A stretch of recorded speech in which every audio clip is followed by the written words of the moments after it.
Back here in Texas, the state may find itself at odds with the president, all because of artificial intelligence.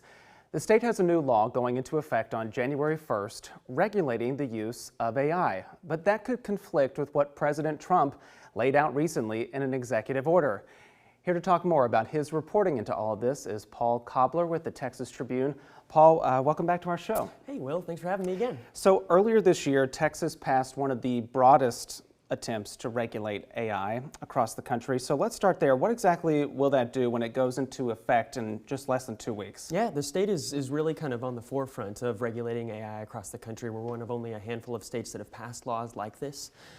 Basically, it kind of does the things you would expect. It bans using AI to generate child porn, creating artificial intelligence bots that might encourage someone to harm themselves.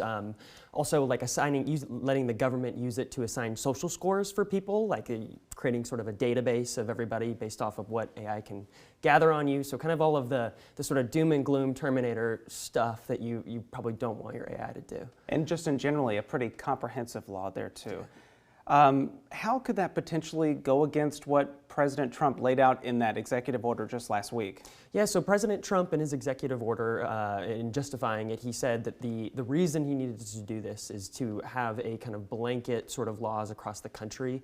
So that way AI can continue to advance without having to have sort of a patchwork of regulations across every state that it needed to deal with. And so this executive order that he pushed out directs the Attorney General to target states that have rules on the books that are declared onerous. It's kind of unclear what that will mean. But if the Attorney General does do that, then the federal government is supposed to withhold broadband funding, of which Texas is eligible for about $3.3 billion. Which is pretty significant, for Very sure. significant. So you reported a bipartisan group of Texas lawmakers is actually working to defend the state law. What are they doing to try to amplify their views? Yeah, so this is a letter that was drafted by 16 state senators. It's a bipartisan group of 9 Republicans and 7 Democrats led by State Senator Angela Paxton.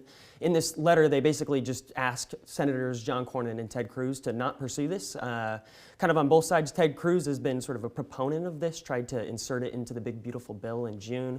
That ended up not happening, and so this executive order by Trump is sort of kind of the follow-up to that.